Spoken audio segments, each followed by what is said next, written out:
Ukrainian officials say at least 3 people have been killed by Russian missile strikes in the western part of the country.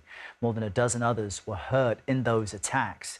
The cities of Lutsk and Lviv suffered significant damage. Those cities are hundreds of miles from the front line of the war. Our foreign correspondent Debora Patta is in Ukraine for us, and as you see, joins us now to talk about what's happening. Debora, what more can you tell us about the damage from this latest missile attack on Ukraine?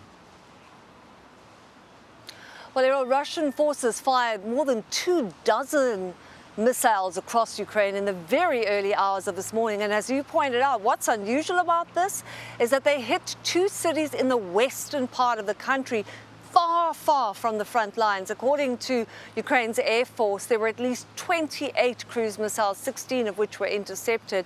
Now, at an industrial facility in the city of Lutsk in the northwest, about 55 miles from the Polish border, at least 3 people were killed. Also very badly hit the city of Lviv, where a missile landed in the yard of a kindergarten and near apartment blocks, which sparked a fire, damaging more than 100 homes, according to the city's mayor. And you should note that places like Lviv, which is a very beautiful and historic city in Ukraine, have become a haven for people wanting to get as far away as they can from the front line fighting. But Russia periodically shatters that sense of security with the kind of attacks that we saw today. And in fact, just before we went on air, another air raid siren sounded out here in Kyiv, warning of possible attacks. So they continue. Debora, the U.S. is sending $200 million worth of security aid to Ukraine. How is that going to be used? Well, in the light of this morning's attack, the Biden administration's announcement will come as very good news for Ukraine because it includes air defense munitions to help them counter the kind of attacks we saw this morning, as well as other equipment to help Ukraine in its now 3-month-long counteroffensive against Russia. Because equally important is the U.S. is sending mine-clearing equipment and demolition munitions. Ukraine's defense minister has said that this is the most heavily mined country in the world. It's difficult to assess exactly how accurate that is, but it's certainly up there with the worst.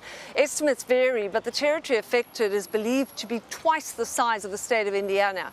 And some of those mines might have been put there by Ukrainian forces, but most of them are Russian, and countless further mines are being dug into Ukraine's soil, distributed across fields, forests, from the air, or blasted into position by rockets every hour of every single day. So those interceptions and rocket clearing mechanisms are going to be the landmine clearing mechanisms are going to be very important. And Debora, we all continue to wonder what the off-ramp could potentially be for Russian President Vladimir Putin since he started this war of choice, really. I know he addressed the Moscow Conference on International Security earlier.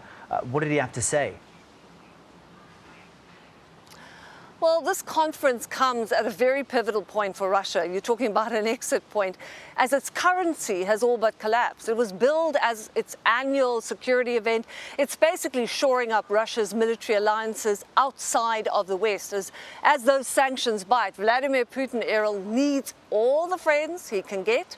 He spoke at the conference online, not in person as usual, even though the conference was in Moscow, and he repeated his accusation that NATO continues, and I'm quoting here, to build up its potential by using military and non-military pressure. And he also described Ukraine as an example of what he called the policy of pouring oil on fire, implying that the West is trying to inflame the conflict in Ukraine and draw other countries into it. But as I said, this conference takes place against Russia's currency crisis. Yesterday, the ruble dropped to its lowest point against the dollar since the start of its war against Ukraine, falling below the 100 mark, making it worth, listen to this, less than 1 cent. That's a 40% decrease in its value this year alone. And this resulted in a dramatic move by Russia's central bank, which then raised the interest rates by 3.5 percentage points.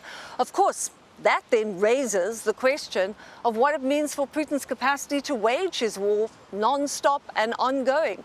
He could, of course, cut back on spending, say, to his armed forces. There's a suggestion. But in all likelihood, it's going to be civilians who will bear the pain, as we've seen with these high interest rates and the rising inflation, Errol. Debora, thank you so much. Thank you, Debora.